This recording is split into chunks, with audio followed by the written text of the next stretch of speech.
বাবার বকা খেয়ে মূর্তি বানানোর প্লাস্টার অফ প্যারিস ও সিমেন্ট খেয়ে ফেলে ছেলে। বর্ধমান মেডিকেল কলেজে অস্ত্রোপচার করে যুবকের পেট থেকে বের করা হলো 2 কেজি সিমেন্ট ও প্লাস্টার অফ প্যারিসের ডেলা। খণ্ডের পাকুড়ের বাসিন্দা বিমল পাল ইদানিং ফোনে, ফেসবুক ও হোয়াটসঅ্যাপ নিয়ে ব্যস্ত থাকতেন। সেই জন্য বাবা বকাবকিও করেন। অভিমানে বাবার মূর্তি বানানোর কাজের জন্য রাখা সিমেন্ট ও প্যারিস গুলে খেয়ে নেন বিমল।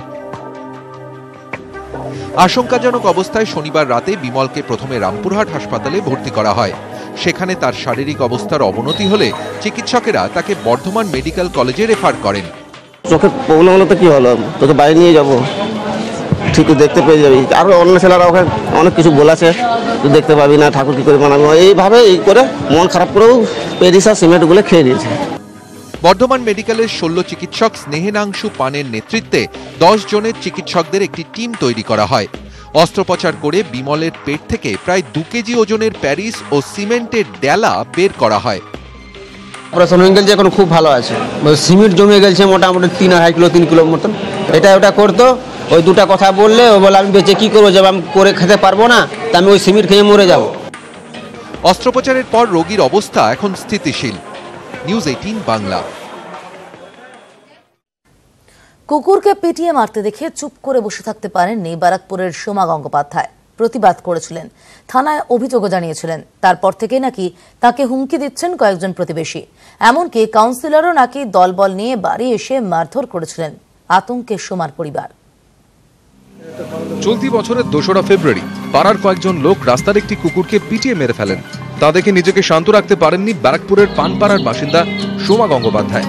টিটাগড় থানায় এফআইআর করেন। অভিযোগ এরপরই ক্রমাগত শাসানি পেতে থাকেন সোমা দেবী। আরও অভিযোগ, স্থানীয় কাউন্সিলর সুশান্ত ঘোষ সোমার বাড়িতে চড়াও হন। দলবল নিয়ে এসে কাউন্সিলর মারধর করেন। টিটাগড় থানার পুলিশ পরিস্থিতি নিয়ন্ত্রণে আনে। এরপরে কয়েক মাস কেটে গেলেও পরিস্থিতির কোনো বদল হয়নি। কার্যত গৃহবন্দী হয়ে রয়েছে সোমার পরিবার। যে কোনো রকম আমি এসিপি হাউস, ডিসিপি হাউস সবার কাছে গেছি, লিখিত জমা দিয়েছি, তাদের কপিও আমার কাছে আছে। আপনি নিরাপত্তার অভাব বোধ করছেন? কমপ্লিট। কেন? কমপ্লিট নিরাপত্তার অভাব। এদের তো কোনো রকম কিছু হয়নি। আচ্ছা, পলিটিক্যাল গ্রাউন্ডের সঙ্গে আমার কোনো ঝামেলা নেই, তা সত্ত্বেও পলিটিক্যাল গ্রাউন্ড জড়িয়ে গেছে। এলাকায় পশু প্রেমী হিসেবে পরিচিত সোমা দেবী আহত বেশ কিছু কুকুর বেড়ালকে বাড়িতে এনে চিকিৎসা করান। তাকেই এভাবে হেনস্থা হতে দেখে সোমা গঙ্গোপাধ্যায়ের পাশে দাঁড়িয়েছেন কয়েকজন। আসলে এখানে মানসিকতাটাই এরকম, বা পুরো পাড়াটা কুকুর বেড়াল মুক্ত করতে চাইছে।